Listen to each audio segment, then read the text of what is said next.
Hello, everyone. It's Wednesday, November the 18th. Before I get into all the detail about these great West Virginians we've lost and everything, I want to address something that is circulating around, and I don't really know if it's prompted by those that are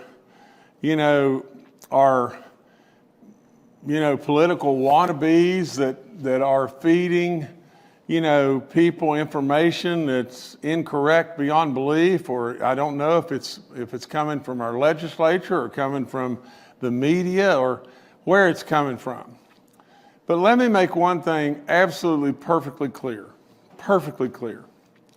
Jim Justice does not want to shut anything down in this state. And the other thing that you need to know, and know just point blank, is just this. What have I shut down? What have I shut down since the initial shutdown in which we all had to do all across this nation? What have I done? What have I shut down? The bars in Mon County, and it was a good move. But other than that, what has been shut down? Nothing, zero. So from the standpoint of this, maybe the media are saying, are we shutting everything down today and whatever like that? Absolutely get that out of your mind. Please get that out of your mind. Now the other thing, from the standpoint of people feeding you, you know what, and them telling you, well, he's telling you that it's mandatory to wear your mask. The next thing they're going to take your guns. The next thing they're going to shut down our businesses and everything. Please tell them to stop that nonsense. It is nonsense. That's all there is to it. Now, let me just be as cold and as truthful as I know how to be, just like I am every time I come here with you. And it's just this. We got a real problem all across our land, not just in West Virginia, but all across our land in our United States of America. It is a real problem, and it is running like wild right now. Now, with all that, it's hard to tell where we're going to end up. Absolutely, if we want to keep our businesses open, to keep our schools open, to absolutely be the guiding light that West Virginia has been on and on, what can we do until we get to that vaccine? The only other thing that we can do is wear a mask. And if that's too much for me to ask of you to wear your mask, it's just going to be too much. That's all there is to it. Because absolutely you need to do that. You need to do that to protect your neighbor. If you don't believe in it whatsoever, it is not just affecting you. Absolutely, what could possibly be the difference in just saying, well, if I'm drunk, then I ought to be allowed to drive. Or if I couldn't possibly see or read, I ought to be able to go just as fast as I want to go at any time on any highway across this state.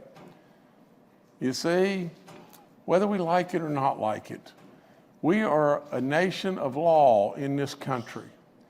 And we do that not to restrict our civil liberties in any way or our rights, but we only to be able to protect us as a nation, to protect us.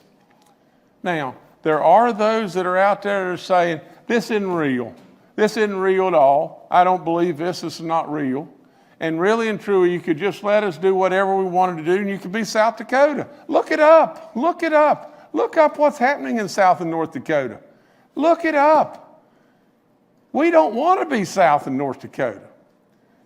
I'm trying with all in me to only go one teeny step, and that's wear your mask.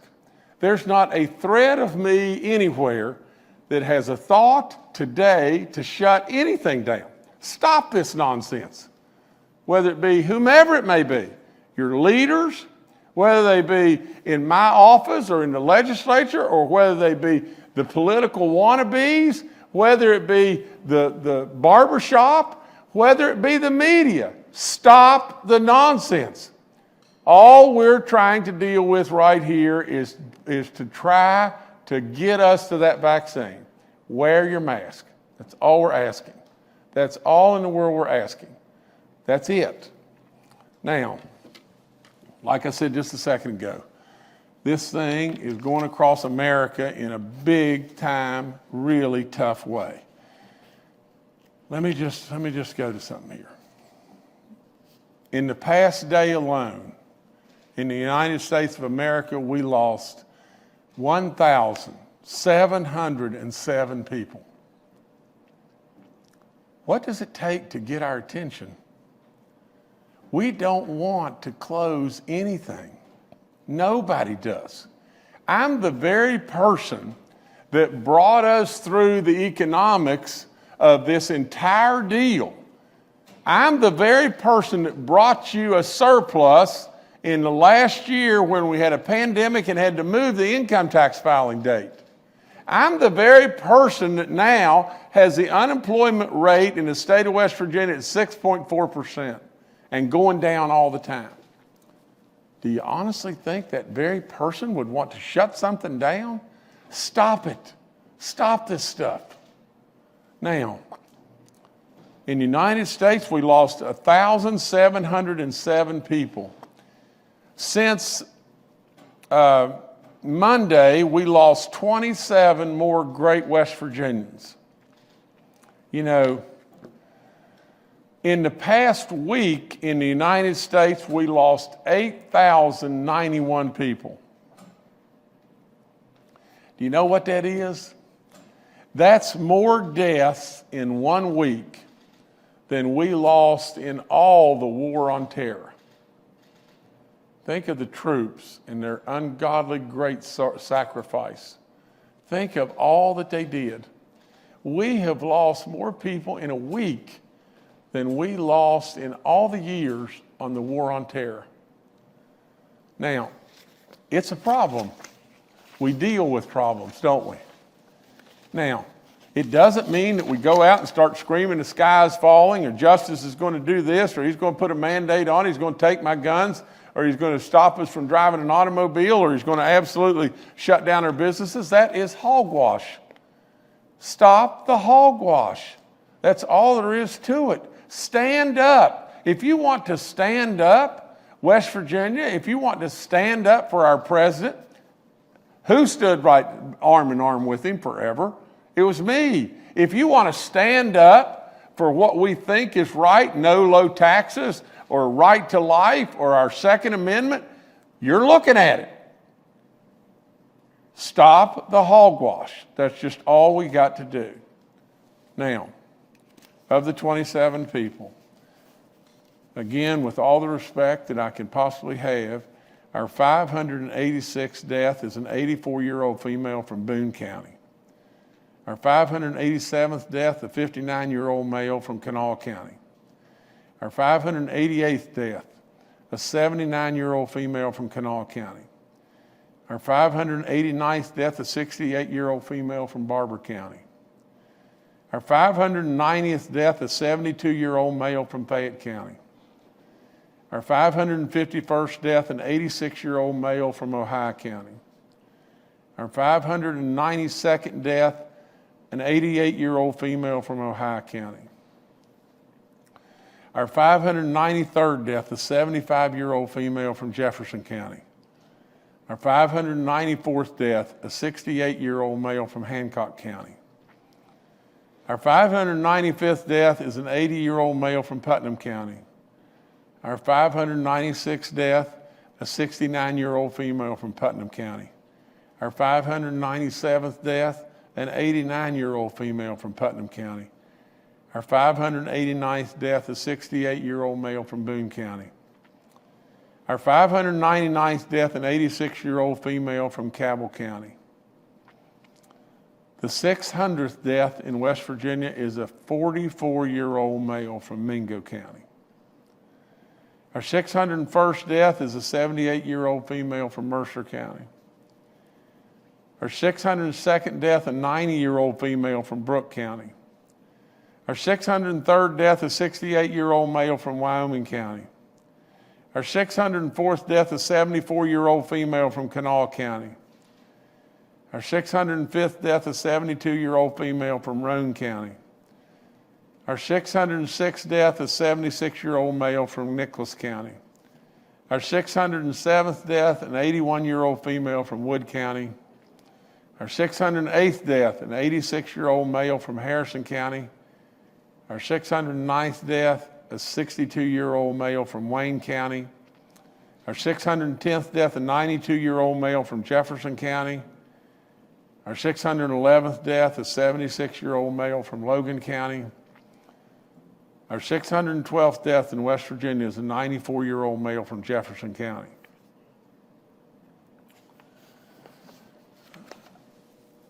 You know, I was asked just a little while ago, you know, if my continued pleads to get you to social distance and wear a mask and go get tested, you know, they fell on a lot of deaf ears for a while, and then all of a sudden we began to hear and we began to go get tested. It will bear fruit at some point in time. For those that still absolutely believe that they shouldn't wear a mask and are not going to wear a mask and they're in defiance of that and everything, I wish to goodness that you would really reconsider. For those that have raised the issue with me that says, you know, stop shutting our state down, I don't know how to answer it. For crying out loud, what have I shut down? Nothing. You know, absolutely not anything since the bars in Mon County. Now, should we absolutely be really restrictive about what we do in regard to sports? You're dadgum right.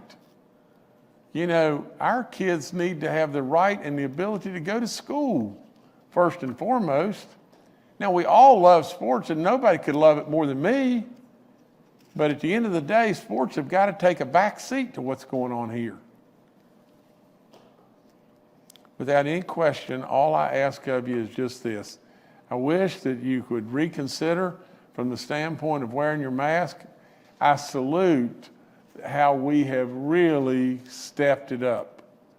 Since I issued that order the other day and took out the social distancing, we have gotten lots better about in our public spaces wearing masks. You got to do it. You just have to do it. Do we have to do it forever? Well, of course not. Could it affect somebody other than yourself? Well, of course it could. You know, that's exactly why that it is absolutely mandatory that you do that. Because it's not just affecting you, it's affecting others. Now, you know, then there could be somebody could say, well, you know, I can't breathe. Well, if you can't breathe, then you don't have to wear a mask. You know, absolutely, you know, the argument that this is going to lead to more, you know, restrictions or whatever like that, this isn't going to lead to more restrictions. What's going to lead us to more restrictions is only one thing. I said this to the legislature the other day. God forbid, but what if we are faced with a situation tomorrow, and it won't happen tomorrow at all, don't get me wrong, but what if we're faced with a situation in the months ahead that all of a sudden in the state of West Virginia we start losing 300 or 500 people a day? I mean, what if that, as bizarre as it may sound, what if something like that happens? Well, you know what? Not our legislature nor our governor will really be making decisions then, because the outcry of the people will be crying so loudly to stop things that you won't need input from me or the legislature. We're in a pandemic, and people are dying all over our country like flies right now. Now, for those that believe, well, they die anyway. I mean, I can't get through that argument with somebody. It's just not even fathomable that they could think that now. Every health expert across this country is saying exactly the same thing. We have to wear our masks now. We can be really, really thankful to our president in that he fast-tracked this vaccine, and we hope and pray that it's going to get to us and get to us the faster, the better. But for now, the only ammunition in the gun, the only thing you got is the mask. Testing is great, but you got to wear the mask. Now,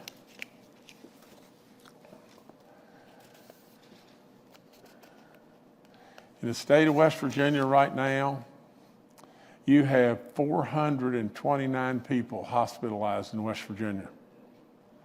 It is jumping very, very quickly.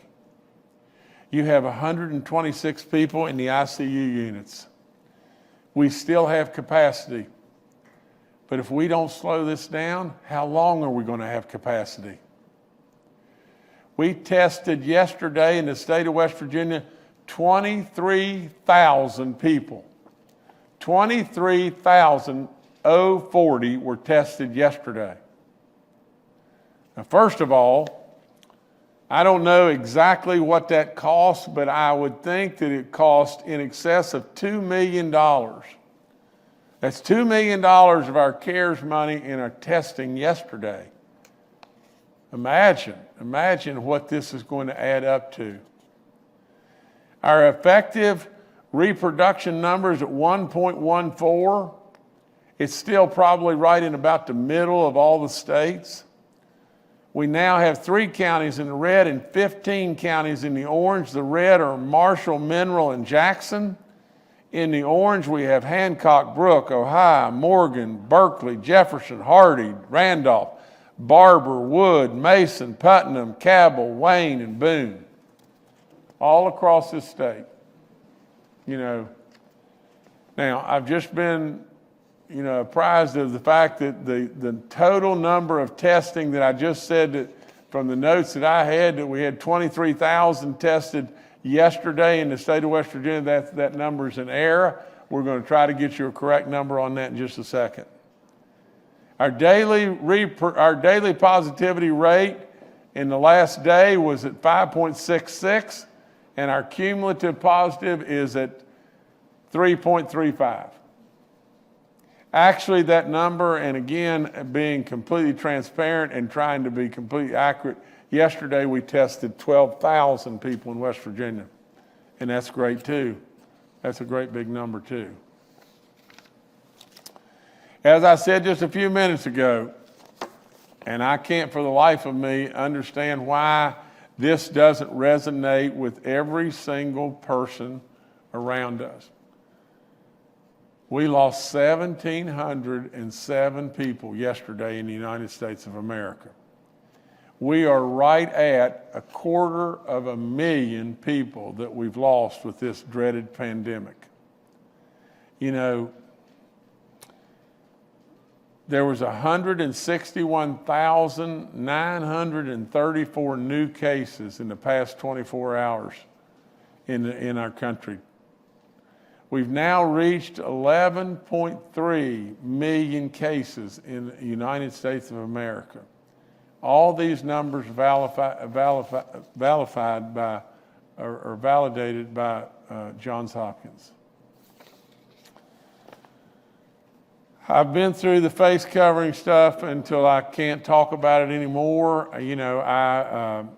I urge everyone to please wear their mask when they go into out into public buildings. It won't last forever. I'm not asking you to do something that's going to go on the rest of your life. I'm asking you to do something that may go on just for another month or two, and then we'll be able to go. We hope and pray anyway.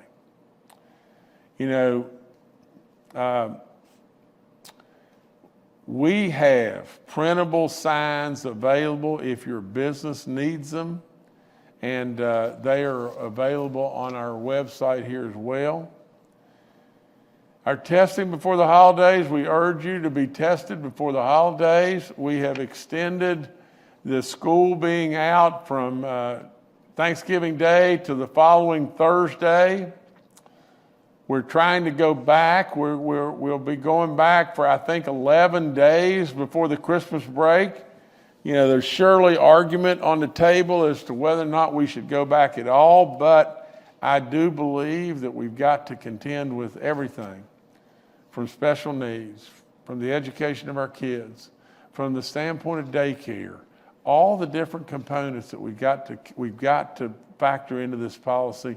And from right now, and at this time, we're still letting the locals, the counties, make decisions on their own.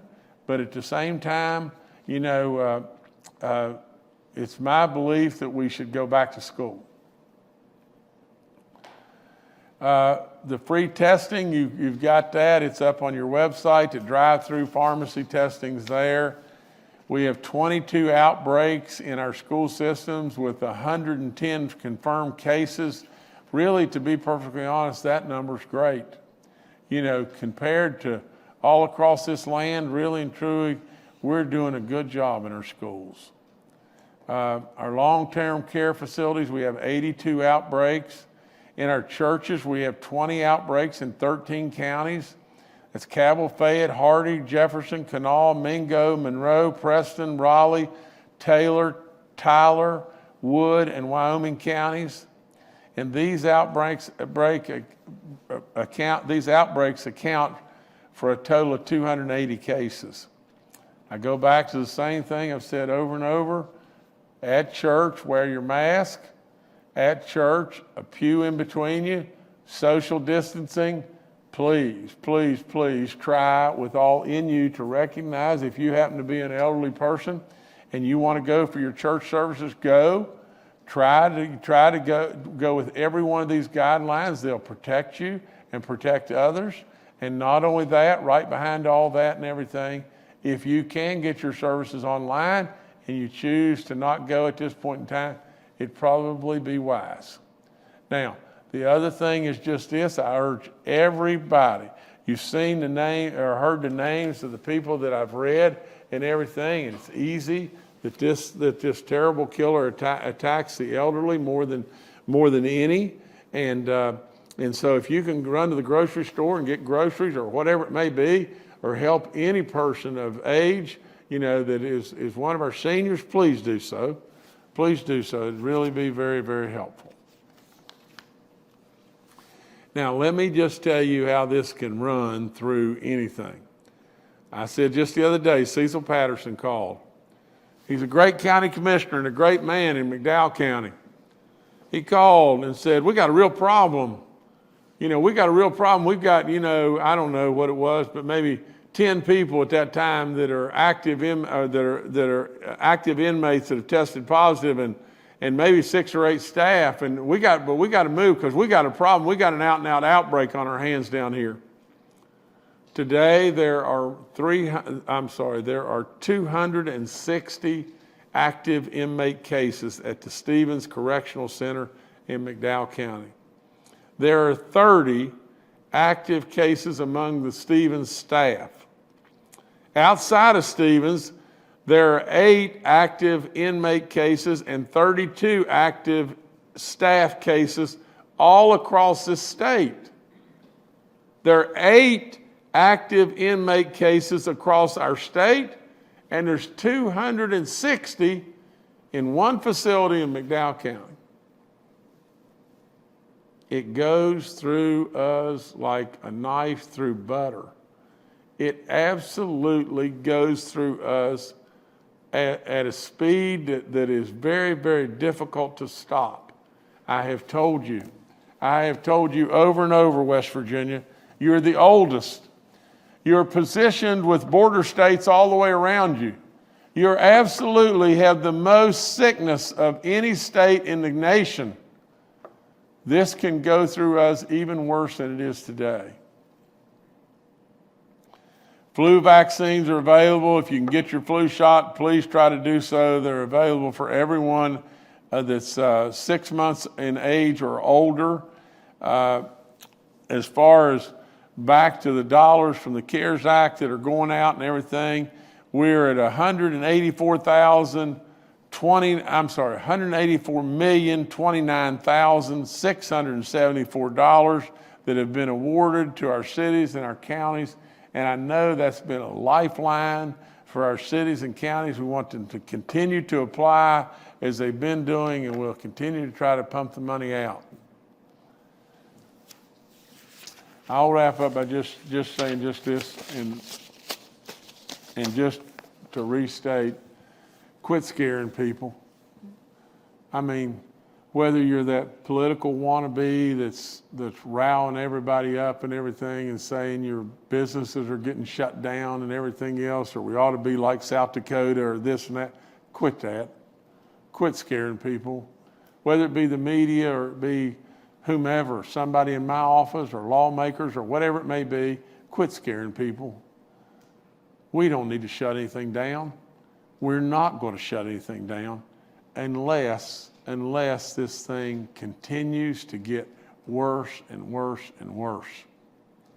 I will protect you, West Virginia, as the best of my abilities.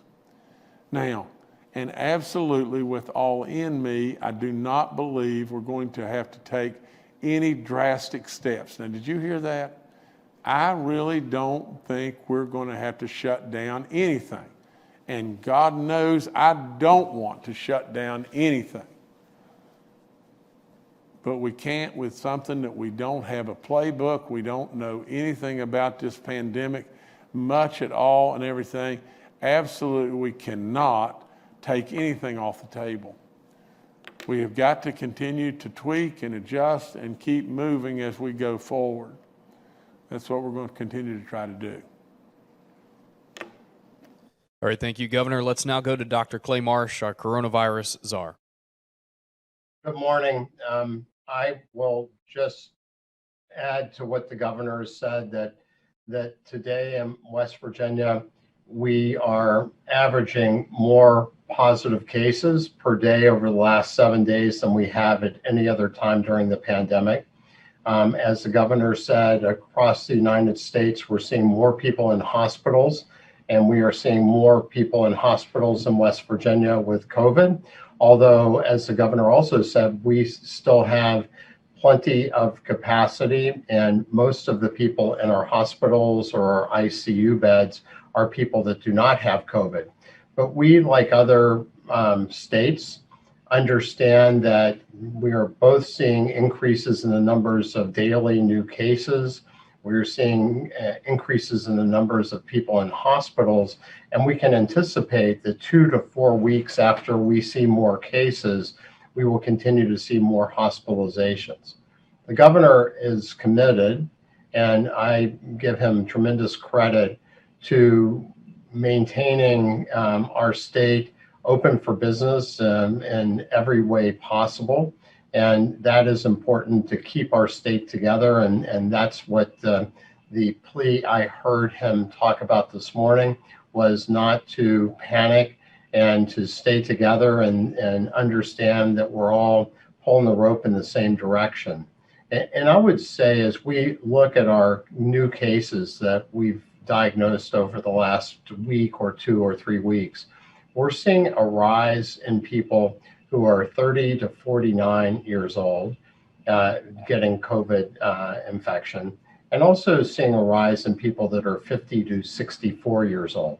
And we know that increases in these populations generally precede increases in older people, because in many ways, these are the ages of children of people that are older and most vulnerable. So from my perspective, from a medical standpoint, and from the governor's perspective, from a business and economic standpoint, we are testing more, which is important. We are working on our contact tracing, and that's important to identify people quickly who are infected. But the single most important thing that we can all do in this time as we are getting the vaccine, which the Pfizer vaccine finished its clinical trial and it looks very, very good. And the Moderna vaccine also looks very good. So we can anticipate almost certainly that these vaccines will be approved by the Federal Drug Administration after they look at all the data, but we're very optimistic about that. But in the meantime, to be able to keep our state open, to be able to reduce the number of people in hospitals, to save lives so that we don't reach some of the numbers that some projection sites like the University of Washington site are projecting for deaths in West Virginia or deaths around the country. It's simply enough that we do wear our masks and we do physically distance and we avoid indoor environments that are risky with crowds and with people that may have their masks off. And if we do that as a community and do that well, then we will be able to support this very critical time that we are about to go through in the next month or 2 months. As the vaccine is coming out, as we're getting people immunized, we can't let our guard down. This is a time that we answer the call to save our lives of our vulnerable people, to protect ourselves and to keep our state open, to keep our schools open, to make sure that our children are getting what they need from an education perspective and a structure perspective and getting fed and getting taken care of.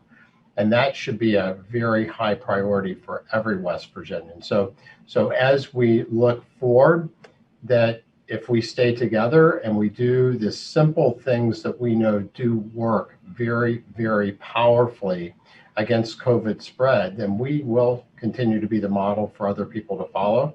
And West Virginia, it is on each one of us to answer that call. And I have every confidence that we will do well in this upcoming time. So thank you. All right, thank you, Dr. Marsh. Next to Major General Hoyer with the West Virginia National Guard. Good morning. Several significant operations going on today and over the last couple of days for the National Guard. We continue to support certain nursing homes with applying barriers for COVID prevention and mitigation.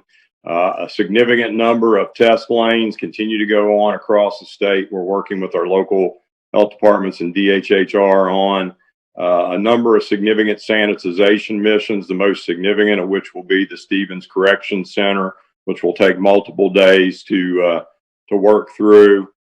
We also are conducting a number of deliveries, and over the past 24 hours, our task force sustainment conducted 86 missions in 20 counties, primarily focused on delivering additional testing capability to nursing homes, assisted living facilities, and to our EMS counterparts to make sure that they can test and stay safe as well. I'd like to highlight two last things. One, an individual, Airman First Class Julianne Arnold, member of the 167th Airlift Wing, less than 2 years in the National Guard, studying to be a nurse, is working in one of our counties as a contact tracer and case investigator. As part of her duties, she contacts West Virginians, and particularly vulnerable West Virginians, on a daily basis who have been infected with COVID. On one particular day this past week, after a couple of days of calls to one particular elderly West Virginian, she recognized in the lady's voice that there was some significant distress. She called 911. And that individual was taken care of by local emergency management, taken to the hospital, and put in stable situation. So it's just an example of the people on the front lines, local health departments, National Guard, DHHR, people out there working daily to protect those vulnerable citizens that the governor talks about. And in today's briefing, the morning briefing for the National Guard and DHHR, we were informed by our statistical analytical folks that 42% of our cases have occurred in the last 30 days, that we are now averaging 4 deaths per day at the average age of 77 years of age. So I just ask you on behalf of all those people on the front lines and those people that the governor reads out every day, now for a day average over 77 years of age, it's time for us as West Virginians to step up and do the things we need to do to protect our vulnerable citizens and population. On behalf of the National Guard, I thank you for your efforts and support. Thank you, General. Next to Dr. Ayn Amjad, our State Health Officer. Good morning. Today we want to talk about notifying your close contacts if you're diagnosed with COVID-19. So if you've been notified that you have COVID-19, we do want you to consider, if you're comfortable, to notify your close contacts. And we are going to post something on our DHHR website today to assist you with this. So if you're comfortable and you've been notified by the lab or your county health department that you have COVID-19, we do want you to start thinking about notifying your close contacts. And those are someone that you've been in contact with for the past 48 hours or the last 2 days. And these include someone that you live at home with, or that you might have spent the night with, or that you've been within 6 feet of, or even if you're wearing a mask, so within 6 feet or within contact more than 15 minutes within a 24-hour period. And that's definition of a close contact. And again, this is on our DHHR website. So you can make a list of those people. You'll still share that with the health department because they will be still notifying you. This does not take away the health department's role in that, but you can get ahead of the game, list those out, notify them so that they can also be self-quarantine for 14 days. After 5 or 7 days, your close contacts will also likely need to be tested for COVID-19. We do also want to remind any essential workforce members or critical infrastructure workers that they may be asked to return to work due to staff shortages. These typically include hospital staff workers, so they might be asked not to stay in isolation for 14 days. But all of this information, our epidemiologists have laid it very nicely out on a form that's on our DHHR website. But we do believe with the heightened number of cases we're seeing that if you've been diagnosed with COVID-19, that will help us get in touch with someone and your loved ones as well. So as the governor mentioned, we do need to stand up, we need to wear our masks, and we need to be more proactive out there. So we are going to have that up there sometime today. Thank you. Thank you, Dr. Amjad. Secretary Bill Crouch with the West Virginia DHHR is also joining us today and is available for questions. We'll now go to questions from members of the media. The first today from Kenny Bass with WCHS and Fox 11. Hi, this is Kenny Bass with Channel 8 and Fox 11. Nice to join you people again. I have a question for Governor Justice and or General Hoyer. I know that we have more pressing things to worry about right in front of our face. I'm not unaware of what's going on in the state, but coming up in December, and I believe it's December 17th, the federal reauthorization for National Guard troops, which takes care of better health care, a little bit better benefits for them, and also takes a lot of the burden off of the state for those expenses. I believe it's set to expire again. This is the situation that we went through earlier this year. President Trump extended it. There was a lot of talk about it. I haven't heard much about it, and I know we're still a month away. But Governor, are you working already with the administration about pushing that thing out again? And General Hoyer, what is the thought from your standpoint? Thank you. Yes, sir, Kenny. Our letter went out. Our request has already been sent out to the White House, and I think our general can fill you in a lot better than I. But our request has already gone out, and in addition to that, frankly, I cannot imagine that they would curtail the funding, of all the groups, of everyone, to curtail funding to our National Guard. They've just done miraculous work. So, General, fill in, please. Yes, sir, Governor. Kenny, as Governor pointed out, we did forward our letter through FEMA to the White House. Governor and staff have made additional calls. We are tracking that along with about 15 other states. Our letter is at the highest levels for final consideration. which would extend us through 31 March, and then ask for an additional extension beyond that for the actual vaccine support.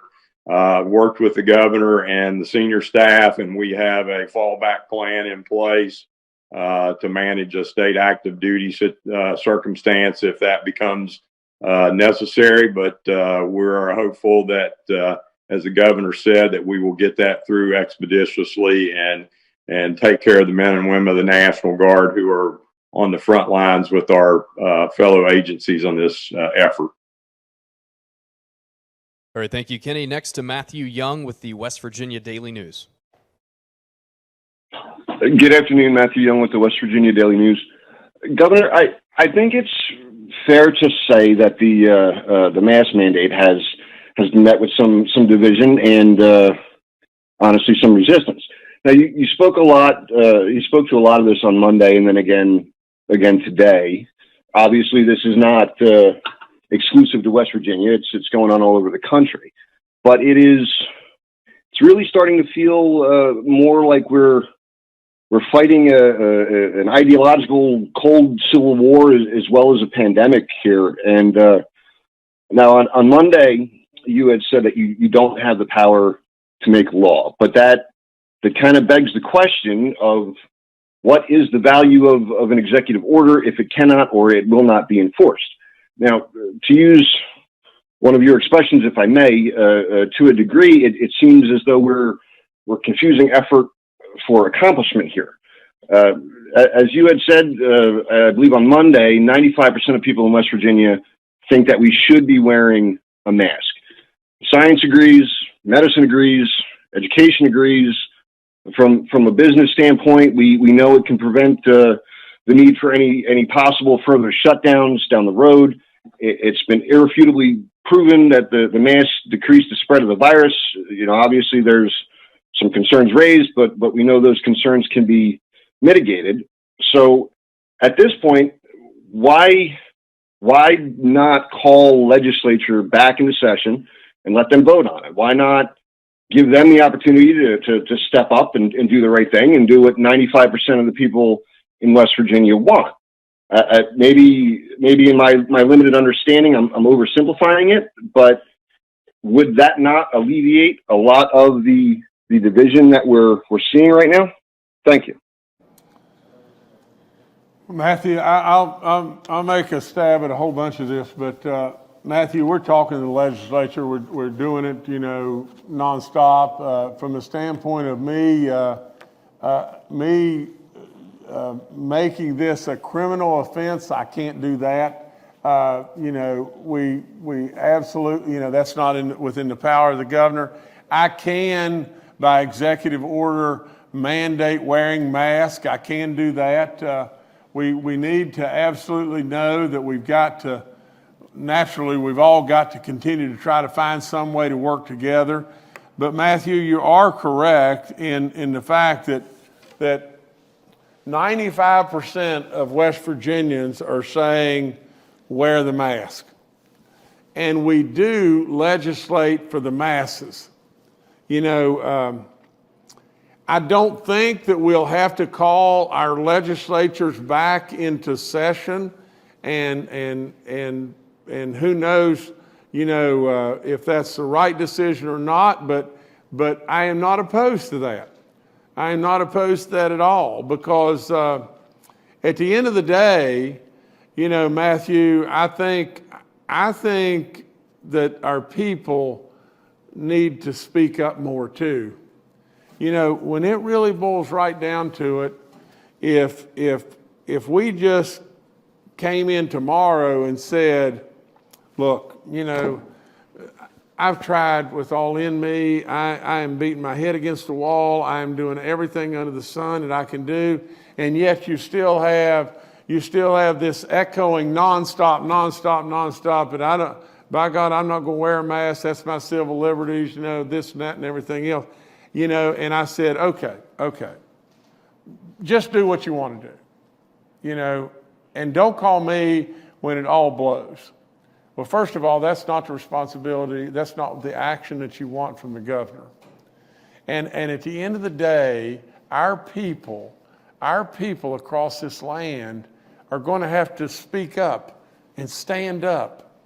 You know, you can't just sit on the sidelines and know something is affecting your life and endangering your family. And absolutely, I don't want us to pit neighbor against neighbor in any way. But at the same time, we need to let our voices at least heard to our legislatures, to us in the governor's office. We need to absolutely be covered up with calls saying, please, please do the right thing. We've got to wear masks. We have got to do that. If we don't and we just open ourselves up, how many are going to die? You know, there are arguments out there that, well, no more will die. That's absolutely silly beyond belief, and you know that. And absolutely, because you can see it at a prison tomorrow. You can see it at Stevens Correctional Center right now. You know, all of a sudden this enters the door. It will enter the door if you don't have the mask on. It'll enter the door, and when it enters the door, it goes like wildfire. It's not the flu. It's way, way worse than the flu. Every single one of our medical team says, wear the mask. Now, Matthew, no question I'm tired. No question I am busting my ever-loving chops in every way I possibly can to protect you, to ensure the economics, to keep us working, to not shut stuff down, on and on and on and on. And it wears on you. It really wears on you. But Matthew, you are right. In the 95% of the people in this state believe we should today be wearing the mask to try to protect us. It may even be higher than 95. We just need to try to continue to encourage in a positive way. We do not need to pit one against another, to encourage in a positive way for all of us to try to do that. We've got, you know, at 95%, we will have tremendous successes. But if we had 100%, we'd stop this thing. We'd stop it in a lot of ways. But that's the best answer I can give you, Matthew. All right, thank you, Matthew. Next to Mark Curtis with Next Star Media. Good afternoon, Governor and Cabinet members. I direct this question to the Governor as well as our medical professionals on staff.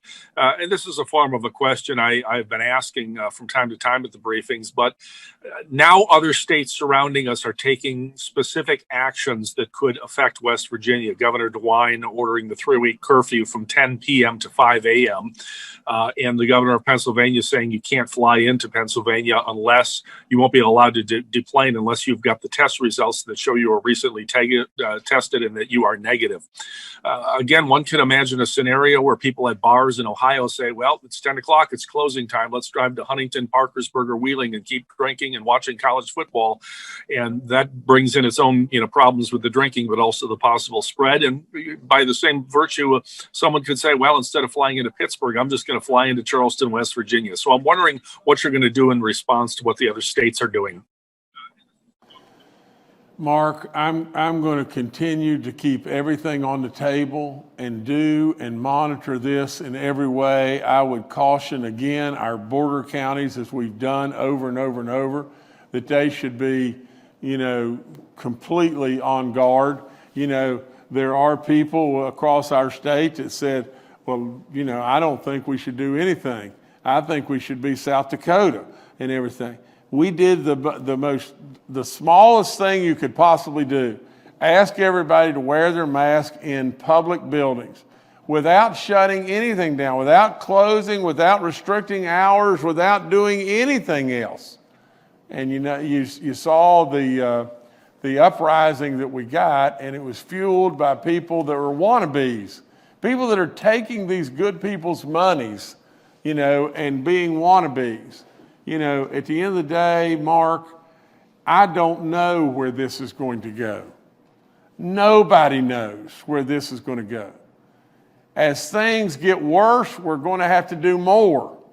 If things get better, we absolutely, or we can maintain, We absolutely don't want to do more, because with more, there are circumstances and there's problems as well. And you know it. You know it. You can come up with, and I love your question, Mark, but you can come up with a million different what ifs. You know, right now, we keep all the what ifs on the table, and we keep moving forward. And we keep doing it to the very best of our abilities with the experts, you know, weighing in every day, all day. All right, thank you, Mark. Next to David Beard with the Dominion Post. Hi, I'm going to pass along a question from some people who contacted me, and I think the answer will be fairly simple. They go to gyms to work out, and they want to comply with the updated mask order, but they're not clear on it, and they're not getting consistent answers from the gym managers. They're unsure. Before the updated order, they could take their mask off when they were working out, and have it on when they walked across the gym and went in and out. Now they're not sure if they still have to keep the mask on while they're working out, or if they're allowed to take it off. If you could clarify that for them, thanks. Well, David, I'm not an expert in this, and and our medical people could probably weigh in. You know, Dr. Amjad maybe, and Dr. Marsh, Clay especially. But I think when they go inside now, they should keep their mask on, even in physical activity and everything. And they have got to be able to maintain some level of social distancing as well. But at the same time, I surely understand, how difficult it is to breathe and everything else with the mask on.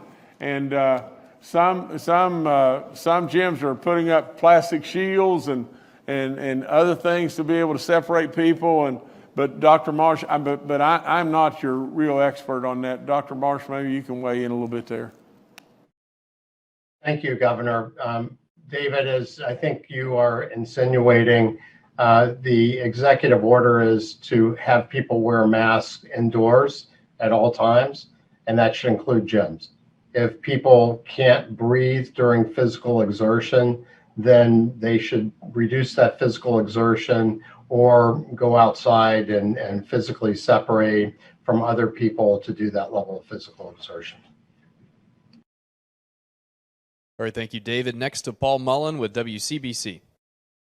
Good afternoon, Governor. Good afternoon, panel. A question for Secretary Crouch. I have a friend in Tucker County, West Virginia, recently tested positive, isolating at home.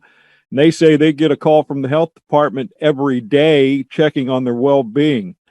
Is that normal, or is that just because Tucker County is a small county and they have a relatively small number of cases? And maybe go on from that and give me an idea of, once somebody tests positive for COVID-19, what is your department's follow-up to make sure that they're doing okay?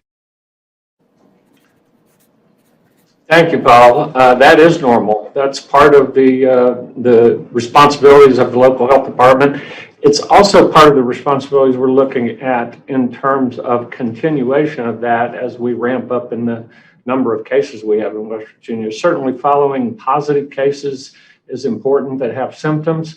Following cases that are asymptomatic is not seen as that critical. So we're looking at that as a policy change, in addition to a few other things that we're looking at to try to ease the burden on local health departments out there.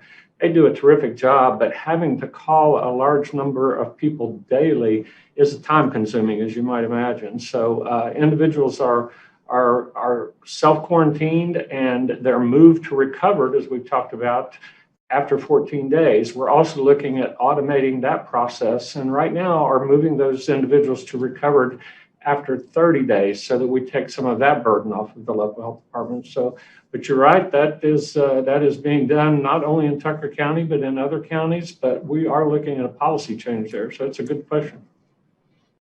All right, thank you, Paul. Next to Steve Adams with Ogden Newspapers. Hello, Steve Adams of Ogden Newspapers here. We talked a little bit about hospitalizations. It sounds like, from what I'm hearing today, that so far you're not too concerned about us going past capacity in beds, though I'm sure ICU beds are getting a little scarce. But I know at least previously, we had talked about standing up either part of St. Francis or part of Fairmont Regional for surge capacity in the instance that we have a situation where we need some ICU beds. So I was curious to know if we still have those agreements on the table, and if we're still talking to those entities, and if that is still a possibility. Thank you.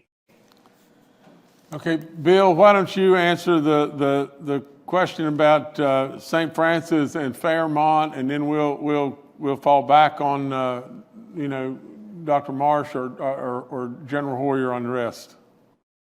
Yes, sir, Governor. Those agreements have been renewed. They're definitely in place. In fact, with regard to St. Francis, we are currently staffed for 30 beds. We can go up to 60 beds. If we had to go up a little higher, we could even do that. But we're preparing and have been preparing for a surge. St. Francis had communications with Dan Lawford this morning about St. Francis.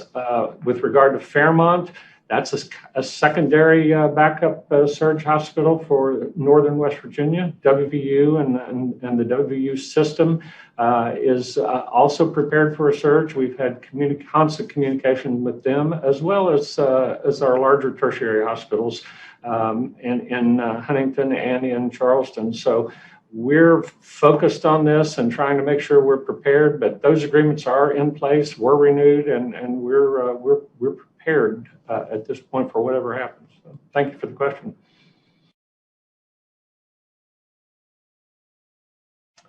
And maybe I'll start, Jim, with the other part of the question.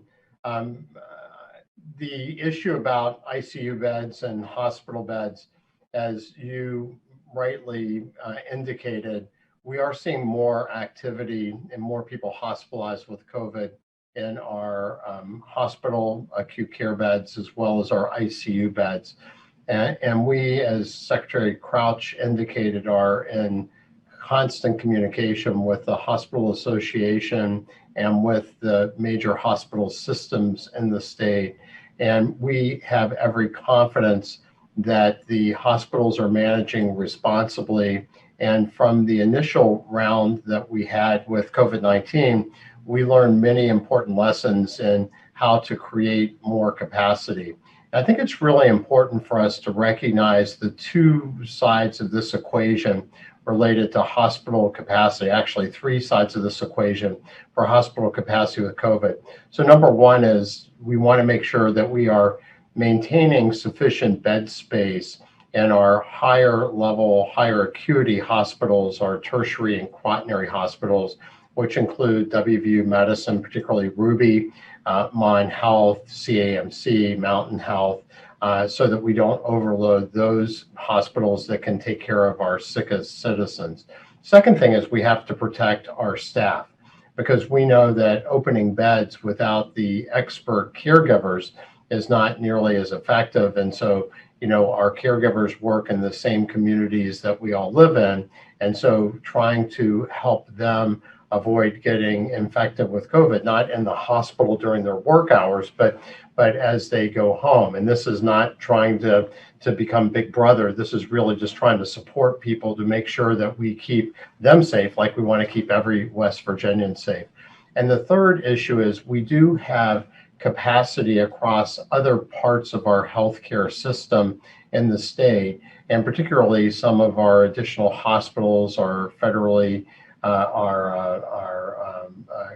acute care sort of community hospitals that could be used to offset some of the less severely sick people, as Secretary Crouch said, St. Francis, for people who are COVID positive who may not have the same acute care needs that we would see in other of our acute hospital settings. So we're really looking at all those avenues and planning in advance. Right now, we are not in any kind of capacity crisis, although there are a lot of people in the hospitals, mostly not COVID positive, getting the needed care that they they need that really occurred from the backup of the initial sort of reduction in activity that we did when COVID first hit us. Jim, you want to add anything else? No, Governor, I think they've covered it well, and we continue to monitor it at least twice a day with the hospitals. All right, thank you, Stephen. Next to Charles Young with WV News. Hi, this is Charles Young with WV News. I wanted to stay on the topic of our hospital capacity. I know with all the different avenues and options Dr. Marsh just discussed, we have lots of things across the state. Can we actually put a percentage on where we are currently at capacity-wise, what the modeling tells us we're going to be looking at in a couple of weeks, and where the actual, kind of red line is? What number do we need to start being concerned about that capacity? I know you said we're good now, but I'm just trying to think ahead a little bit. Charles, let me make one little comment, and then I'm going to pass to General Hoyer because he can give you the specifics better than I. The reality is just this, is all of us watched. I mean, did we not? And that's why I say that we've all got to speak up. But all of us watched as we saw refrigerator trucks brought into New York City and all kinds of different places, to where, whether it be Florida or Alabama or wherever it may be, Arizona, where they ran out of capacities and everything. And and God forbid, that is the very, very, very last thing that we can do here. Because of our age of our people, we're watching it. We're really watching it. To say that we're not concerned with that at all, I don't think anybody would sit here and say that they're not concerned. It hadn't really even gotten bad cold yet. We haven't really had terrible weather, to where we basically are having to stay inside, in all kinds of different places. We absolutely should all, as great West Virginians, be concerned. Now, General, you can tell them that we know our capacities. We're nowhere close to our capacities at this time. But, General, if you could add to that, please. Yes, sir, Governor. So we, working with the Hospital Association, the experts in DHHR that work this, the specific hospital CEOs, we have set a statewide benchmark related to ICU beds, ventilators, and overall hospital capacity that's at 85%. Now, within that, we also work with those facilities as well as the Hospital Association, a balanced load across hospitals, because individual hospitals may normally be without COVID right at those numbers on a regular basis. And as Clay pointed out, and the governor, this time of year, we see ICU and other capacities within hospitals at normally 85% or in some cases higher, depending on the facilities. So it's a balancing act across the system.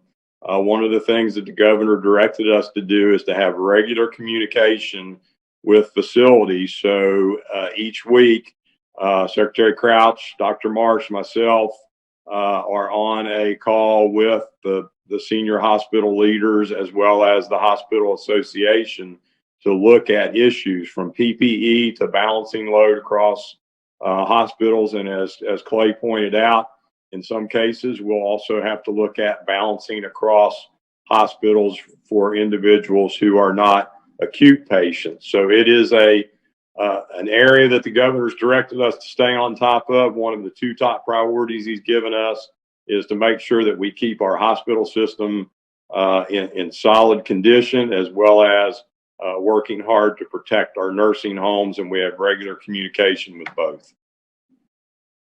All right, thank you, Charles. Next to Dave Mistich with West Virginia Public Broadcasting. Hi, Governor. Dave Mistich, West Virginia Public Broadcasting. I'm not sure if this is a question for you or Dr. Marsh or Dr. Amjad or Secretary Crouch, but My question is it seems like you are articulating that another shutdown is not on the table right now. But then again, you offered some pretty dire and grim possibilities if we were to hit, hundreds of deaths a day. My question is if you in this administration could articulate some threshold that would bring about a shutdown, that would bring about more drastic measures in trying to quell this. Like you just mentioned, we're moving into the colder months and where people are going to be staying home anyway. Is there some formula, some threshold, some number that you guys are looking at where you have to pull the trigger, so to speak, on going that route? Dave, let me just answer it as best I can. David, I think that answer is more no than yes, from the standpoint of this is an ongoing fluid situation, as I've said 1,000 times. There is constant input that's coming from all the medical community, all the education community, the National Guard, hospitals all across this nation, the presidency. There's information flowing in everywhere all the time. Now, from the standpoint of there being a benchmark that says, West Virginia, if you start losing 123 people a day, you're going to have to shut down, the hair and nail salons. There is not that, and there shouldn't be that. So with all of that, what you've got is just this. You've got, first of all, a request on the table that everybody wear a mask when you're in a public building. That's the first thing. The second thing is you've got a governor that's saying, from an economic standpoint, from a wellness standpoint, from an absolute spiritual and mental standpoint and everything, and an economic standpoint, nobody wants to shut anything down, especially me. We don't have to shut anything down today. We've got to absolutely just keep on trying to do everything we're doing.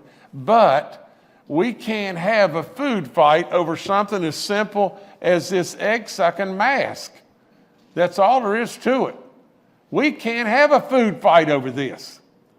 I mean, sure, it's an inconvenience. I don't like it either. But for crying out loud, we don't need a food fight over something to where somebody is standing up on a soapbox trying to get you to believe that if they make you wear a mask, they're going to take your guns, they're going to absolutely come and invade your house. I mean, really? Do you really believe such a thing as that? And so with all that, if we'll wear these masks, and by the grace of God above, we won't have to shut anything down. But Dave, it is every single bit of this has to be on the table, and we've got to be working with all the different blocks and continue to try to keep putting it together.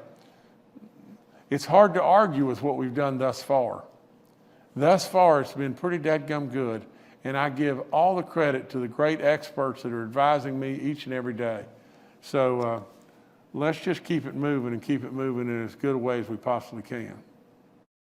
All right, thank you, Dave. Next to Joe Severino with the Charleston Gazette-Mail. Hi, everyone. For the health experts here, since the COVID vaccine, early research is showing that it's going to be needed to be stored at a temperature near 90 below zero. Where does West Virginia stand right now in terms of distributing a vaccine like that? And what steps are we going to be taking now to ensure that we're ready to distribute that vaccine when it gets here? Thank you. Now, this one is you, General Hoyer. Go. This is right in your wheelhouse. All right, Governor.